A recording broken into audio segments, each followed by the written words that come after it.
A roadside food vendor fed a homeless old woman every single day, until the morning four black SUVs suddenly pulled up in front of her tiny stall. This is one of the true stories of Miss Devo. Every day, a struggling woman running a small roadside food stand quietly shared her meals with an elderly homeless woman. She never asked for anything in return. She didn't even know the woman's name at first. But one quiet morning, something unbelievable happened. Four luxury SUVs stopped directly in front of her stall, Welcome to Wild Shadow Tales, your home for stories that stay with you. and within minutes, her entire life changed forever. Who were the powerful people inside those vehicles? And what secret connection did they have to the frail old woman everyone had ignored for years? Sit back and listen closely to this emotional story filled with sacrifice, heartbreak, and a shocking reunion no one saw coming. In a quiet corner of Abuja, far from the polished neighborhoods and busy highways, an elderly woman walked alone through dusty streets. Her name was Mama Kemi. She was 68 years old, but hardship had aged her far beyond that. Every morning before sunrise fully lit the sky, she stepped out of the abandoned, unfinished building where she lived with her son. Her bare feet pressed against the cold dirt as she whispered to herself, "I have to find food today. Chitty needs to eat. He needs his medicine." Inside the dark little space they called home, her son Chitty lay weak on a thin mattress. He was only 42, but sickness had drained the life from his body. Kidney failure had stolen his strength, and some days he couldn't even sit up on his own. "Mama," he would whisper weakly every morning, "please don't go out again. You're too old to keep walking under that sun." But Mama Kimmy always smiled gently and squeezed his hand before leaving. "I'll be fine, my son. I must find something for you." Life had not always been cruel to them. Years earlier, Mama Kimmy had been known as one of the happiest women in her neighborhood. She owned a small provision shop in a modest part of Abuja. After her husband died young, she raised her two children alone, Chitty and Gabriel. Chitty became a mechanic and helped support the family with the little he earned. Gabriel, the younger child, was brilliant and ambitious. She eventually earned a scholarship to study abroad. The day she left Nigeria, Gabriel hugged her mother tightly at the airport. "Mama, I promise I'll succeed. I'll send money home, and one day I'll come back for you and Chitty." Mama Kimmy cried tears of joy as she held her daughter. "Go, my child. May God protect you." At first, Gabriel called every week. She sent money whenever she could, and hearing her daughter's voice became the happiest part of Mama Kimmy's life. Then suddenly, everything stopped. No calls, no messages, no money. Mama Kimmy tried desperately to reach her daughter again and again, but the number no longer worked. Night after night, she cried herself to sleep. "Gabriel, where are you? Why did you stop calling me?" What she didn't know was that Gabriel had been attacked one night in a foreign country. Her phone, bag, and documents were stolen. She lost every contact she had, including her family's numbers. Worse still, she couldn't remember her mother's phone number by heart. And as the years passed, silence destroyed the family from both sides. 2 years after Gabriel disappeared, tragedy struck again. Chitty suddenly became seriously ill. Doctors diagnosed kidney failure and told him he needed dialysis twice every week to survive. Mama Kimmy sold everything she owned. Her shop, her jewelry, her cooking pots, even a few pieces of furniture left in the house. But it still wasn't enough. Eventually, Chitty stopped going for dialysis because they simply couldn't afford it anymore. His condition worsened rapidly. Then came the final blow. They were evicted from their home. With nowhere else to go, Mama Kimmy moved her dying son into an abandoned, unfinished building at the edge of the city. Now, at 68 years old, exhausted and heartbroken, she spent every day wandering through the streets with trembling hands, begging strangers for help just to keep her son alive another day. One scorching afternoon, Mama Kimmy dragged her weak body along a crowded roadside. Cars sped past her. Motorcycles splashed dust onto her legs. She approached a woman carrying shopping bags. "My daughter, please, even a little help," she begged softly. The woman looked at her with disgust and hurried away. Mama Kimmy tried again. She walked toward a man buying drinks nearby. "My son is very sick. Please help me." Without even looking at her, the man waved her away like she was nothing. Some people ignored her completely. Others stared with pity but kept walking. A few even shouted at her, "Go away, old woman." Every rejection pierced her heart, but she refused to stop. Chitty was waiting for her. After hours under the burning sun, she finally noticed a small roadside food stall. Smoke rose from a large pot, and the smell of hot food filled the air. Her empty stomach tightened painfully. Beside the stall was an old wooden bench. Mama Kimmy slowly sat down, exhausted beyond words.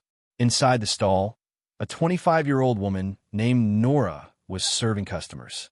The tiny food stand was all she had in life. She worked from morning till night, saving every coin she could while dreaming of returning to school someday. After the lunch rush slowed down, Nora stepped outside, carrying a bowl of soapy water to wash plates. That was when she noticed the elderly woman sitting quietly on the bench. The woman looked completely worn out.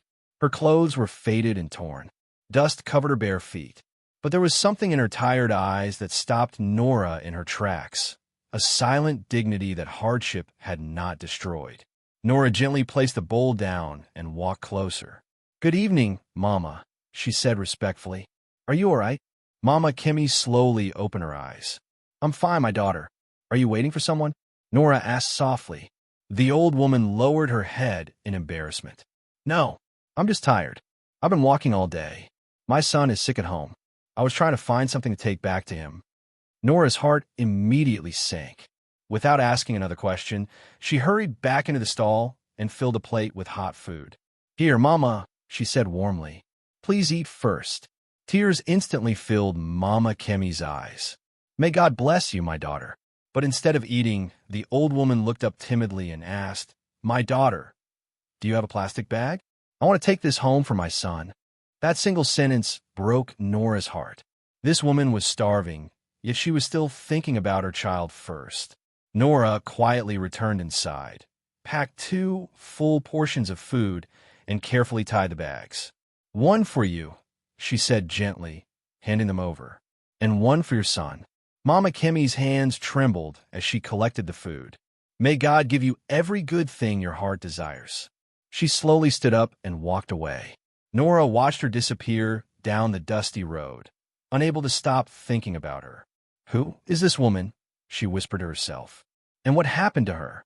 Mama Kimmy hurried home as fast as her tired legs could carry her. When she reached the unfinished building, she pushed open the wooden board they used as a door. "Chitty, I'm back," she whispered. Her son struggled to lift his head from a thin mattress. "Mama, you shouldn't be out in this heat." "Hush now," she said softly. "I brought food. A kind young woman helped us today." She carefully unpacked the food and fed him slowly, spoon by spoon, because he was too weak to hold the spoon himself. After he finished eating, she gave him water and gently wiped his mouth like he was still a little boy. Only then did Mama Kimmy sit quietly in the corner to eat her own portion. As night fell, her thoughts drifted once again to Gabriel. Where was her daughter? Was she still alive? Or had she forgotten them forever? "Gabriel," she whispered into the darkness. "Where are you, my child?" That night, for the first time in days, both Mama Kimmy and Chitty slept with something in their stomachs, all because of the kindness of a stranger. The next day, Mama Kimmy returned to the streets. And the day after that. And the day after that, too. Every time she passed Nora's food stall, she stopped shyly beside the bench. And every single time, Nora came out smiling with 2 warm portions of food already prepared. "Mama, how is your son today?" Nora would ask. "He's still very weak," Mama Kimmy would reply softly. "But because of you, at least he eats." 1 week passed, then 2, then 3. Slowly, Nora and Mama Kimmy began talking more every day. Little by little, the old woman opened up about her life. The daughter who vanished without a trace, the son wasting away from illness, and the home they had lost. Nora listened with tears burning in her eyes. "Mama, please stop walking around the streets like this," she said one evening. "Just come here every day. I'll make sure you have food." Mama Kimmy shook her head weakly. "My daughter, You already have your own struggles. How can I burden you like this? Mama, Nora interrupted gently. You remind me of my grandmother. I can't sit here and watch you suffer. The old woman broke down in tears and held Nora's hands tightly. May God reward you, my child. One evening, Nora closed her stall earlier than usual and decided to walk Mama Kemi home. But the moment she saw the unfinished building where the old woman lived, her heart shattered. The walls were bare concrete. There were no windows, no proper doors, no electricity. And inside, Chitty lay motionless on a thin mattress, looking more like a dying man than someone still alive. Nora covered her mouth, trying not to cry. As she prepared to leave, she turned back toward Mama Kemi. Mama, I may not be rich. I may not be able to solve everything. But as long as I'm alive, you and your son will never sleep hungry again. That night, back in her tiny rented room, Nora sat on her bed and cried silently. How can people suffer this much? She whispered to herself. What Nora didn't know was that the missing daughter Mama Kemi cried for every night was no longer poor, helpless, or lost. Gabriel had become one of the wealthiest women in the tech industry. And at that very moment, thousands of miles away, she was desperately searching for the family she had lost. Inside a luxurious private jet, a stunning woman in her late 30s sat quietly beside the window. She wore an expensive designer suit. Diamond rings sparkled on her fingers, and every detail about her screamed success. But her eyes carried deep sadness. It was Gabriel. As the plane moved through the clouds, she stared out silently. I'm finally going home, she whispered emotionally. Mama, Chitty, I pray you're still alive. Years earlier, after being attacked overseas and losing her phone and belongings, Gabriel's life had collapsed. With no way to contact her family and no money left, she had worked long shifts in a small restaurant just to survive. One night, exhausted and hopeless, she discovered an online software development course. That single decision changed everything. Gabriel became obsessed with learning. She barely slept. She studied while cleaning tables, while eating, even during breaks. Within years, she became a brilliant software engineer and eventually co-founded a tech company whose app exploded globally. Now her company was worth billions.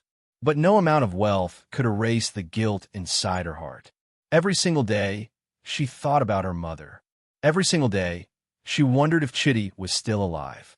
The moment she became powerful enough, she hired private investigators and launched a desperate search for her family. Now, after years of failure, she had finally returned to Abuja herself. The private jet landed smoothly. Waiting outside were 3 black SUVs and several armed security vehicles. Gabriel stepped into the convoy, but despite the luxury surrounding her, anxiety consumed her heart. As they drove toward the massive mansion she had purchased in one of Abuja's richest neighborhoods, she turned to her driver. Did you check every place I mentioned? She asked urgently. Yes, ma'am, the driver replied carefully. We searched the old neighborhood thoroughly. No one seems to know where Mama Kemi or Chitty went. Gabriel closed her eyes in frustration. Where are you, Mama? She whispered painfully.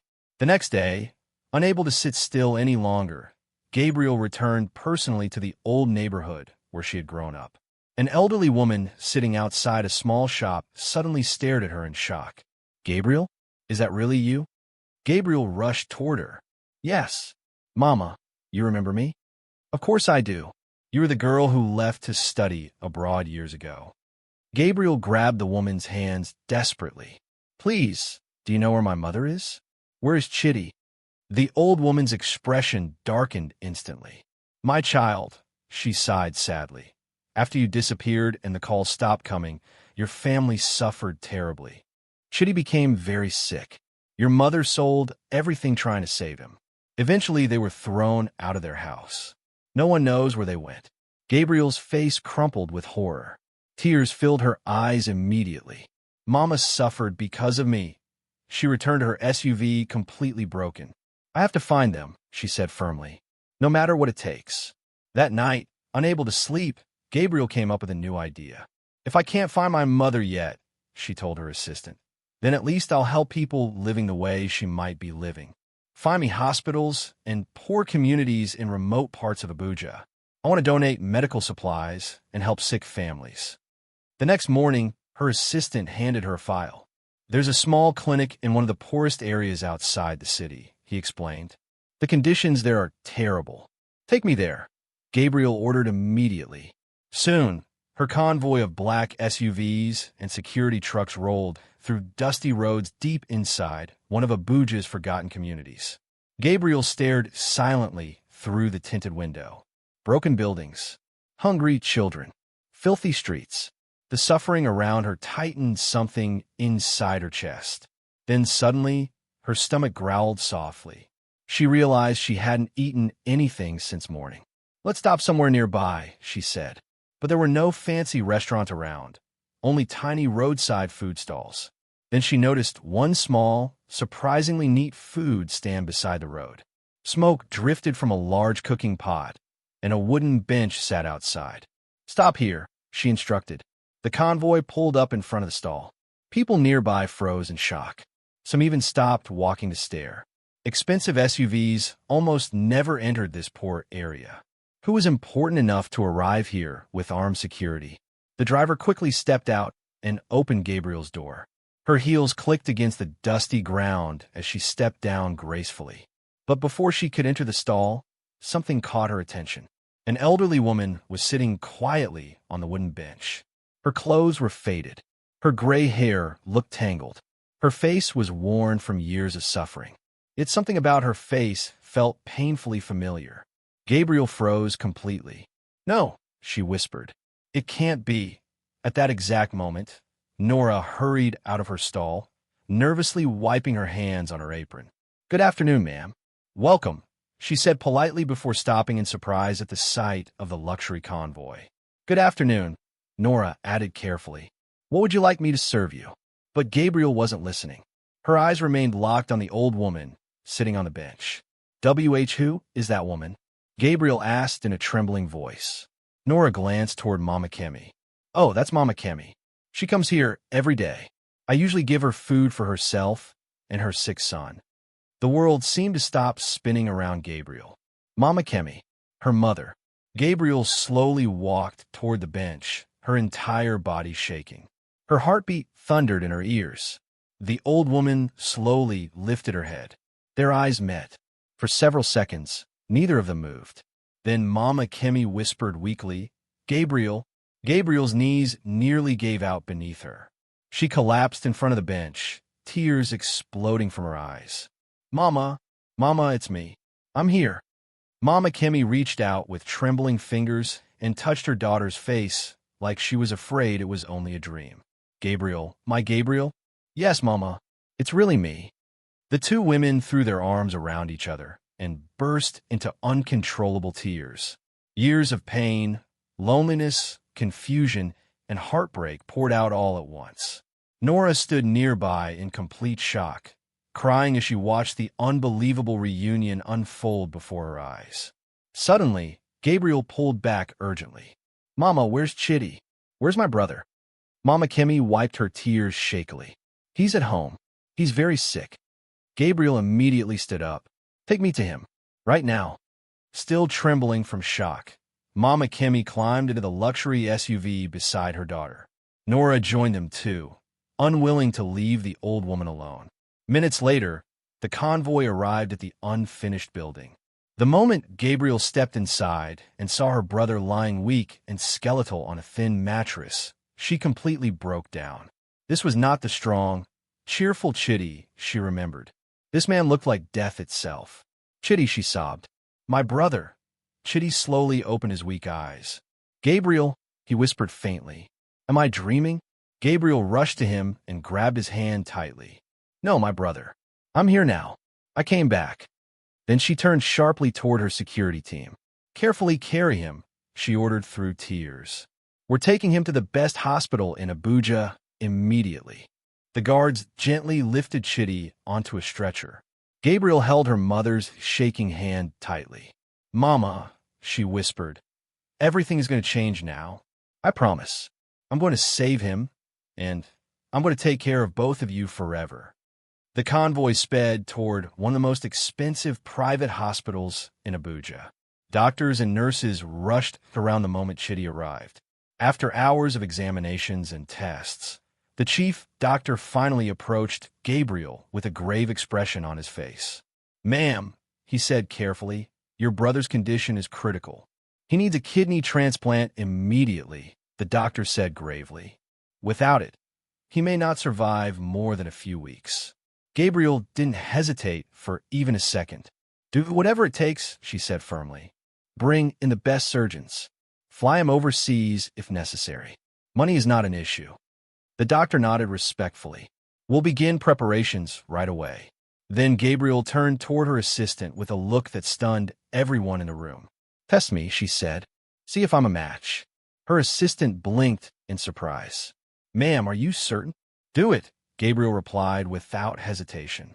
A few hours later, the results came back. She was compatible. Within days, arrangements were made. Gabriel and Chitty were flown to one of the world's top transplant hospitals overseas. The surgery lasted 9 exhausting hours. Doctors worked with terrifying precision while Mama Kemi prayed nonstop from the waiting room, her trembling hands clasped tightly together. Finally, the lead surgeon walked out. The operation was successful. Gabriel had given her kidney to save her brother's life. Chitty would live. While Gabriel and Chitty remained abroad recovering, Mama Kemi and Nora stayed inside Gabriel's massive mansion in Abuja. The house was larger than anything Mama Kemi had ever imagined. Marble floors, crystal chandeliers, endless rooms. It felt unreal. Sometimes she wandered silently through the hallways, touching the walls in disbelief. "Is this truly my daughter's home?" she whispered one afternoon. "My little Gabriel became all of this." Nora stayed close beside her, comforting her whenever emotions overwhelmed her. "Mama," Nora said gently one evening, "your daughter loves you deeply. She searched everywhere for you." Mama Kemi shook her head slowly, still struggling to understand it all. "But how? How did she become this rich?" Nora smiled softly. "I think she'll tell you herself when she comes back." Weeks passed. Every single day, Mama Kemi prayed for both her children. Then finally, 2 months later, Gabriel and Chitty returned to Abuja. The moment their plane landed, Gabriel's convoy was waiting. They drove straight to the mansion. Inside the house, Mama Kemi sat nervously on the couch, her hands trembling uncontrollably. The front doors opened. "Mama," it was Chitty's voice. Mama Kemi looked up and froze. Chitty was standing, not lying weakly on a mattress, not struggling to breathe. Standing, smiling, alive, healthy. "My son," she cried, rushing toward him. "My son, you're walking." She threw her arms around him as tears poured from her eyes. Gabriel joined them, and for several moments the three of them simply held each other tightly, crying like people who had been brought back from the dead. A family that had been shattered by pain was finally whole again. Later that evening, while they sat together in the living room, Gabriel finally told them everything that had happened after she disappeared. "Mama," she began softly, "when I first arrived abroad, everything was fine. I called you constantly. But one night, I was attacked on my way home. They stole my phone, my money, everything I had." Mama Kemi held her daughter's hand tightly. "Go on, my child. I tried to find a way back to you, but I had no contacts anymore. I didn't know your number by heart. I worked in restaurants just to survive. Then one day, I found an online technology course. I studied day and night. Eventually, I built an app, and that app changed my life." She paused, tears forming in her eyes again. "I started a company with a partner. We became successful very quickly. And the moment I had enough money, I started searching for you. I hired investigators. I searched everywhere." Gabriel looked down emotionally. "And then one day, I stopped at a tiny roadside food stall, and I found you." Her voice broke completely. "Mama, I'm so sorry. I'm sorry I wasn't there when you needed me." Mama Kemi immediately pulled her daughter into her arms. "Hush now," she whispered lovingly. "You're here now. That's all that matters." Chitty smiled weakly from his chair. "Sis, you saved us." The next morning, Gabriel asked Nora to meet her privately in the mansion's sitting room. "Nora," Gabriel began seriously, "my mother told me everything. how you fed her every day, how you cared for her when everyone else ignored her. Nora quickly shook her head shyly. Ma'am, I only did what was right. No, Gabriel replied firmly. You did far more than that. You kept my mother alive long enough for me to find her. She leaned forward slightly. Tell me something. Where do you live? I rent a tiny room nearby, Nora answered quietly. And what do you truly want in life? Nora hesitated before speaking honestly. I want to go back to school. I want to study business management and someday expand my food stall into a real restaurant. But she smiled sadly. I've never had enough money. Gabriel smiled slowly. Tomorrow, she said, you're coming with me. The next day, Gabriel drove Nora to a beautiful apartment building in one of Abuja's safest neighborhoods. She placed a set of keys into Nora's trembling hands. This apartment belongs to you now. Nora stared at her in shock. Ma'am, I can't accept this. Yes, you can, Gabriel said warmly. And you will. But Gabriel wasn't finished. Next, she drove Nora to a large commercial complex downtown. Standing in front of them was a brand new luxury restaurant with a massive sign above the entrance. Nora's Kitchen. Nora covered her mouth in disbelief. Tears instantly flooded her eyes. Ma'am, Gabriel smiled proudly. It's yours. I hired professional chefs and managers to help run it. You'll oversee everything, but you won't have to work yourself to exhaustion anymore. Nora could barely breathe. Why? She whispered emotionally. Why are you doing all this for me? Gabriel handed her a sealed envelope. Because, she said softly, you're going back to school. Nora opened the envelope with shaking fingers. Inside was an official university admission letter for business management at the University of Abuja. Every fee had already been paid in full. Nora collapsed into tears. God bless you, ma'am. God bless you. Gabriel hugged her tightly. No, Nora, she whispered. God bless you. You have one of the purest hearts I've ever seen. Months passed, and everyone's life transformed completely. Chitty recovered fully and eventually began managing Gabriel's growing charity projects, helping poor families struggling with medical bills. Mama Kimmy remained in the mansion with her children. For the first time in years, she laughed freely again. She cooked, prayed, and smiled every day. The stress and fear that had once consumed her slowly disappeared. Nora started university and balanced her studies with managing Nora's Kitchen, which quickly became successful. Her tiny roadside stall had turned into one of the fastest-growing restaurants in Abuja. But despite her success, she never forgot where she came from. Every single day, free meals were still prepared for homeless people. Gabriel continued expanding her tech empire, but now her focus had changed.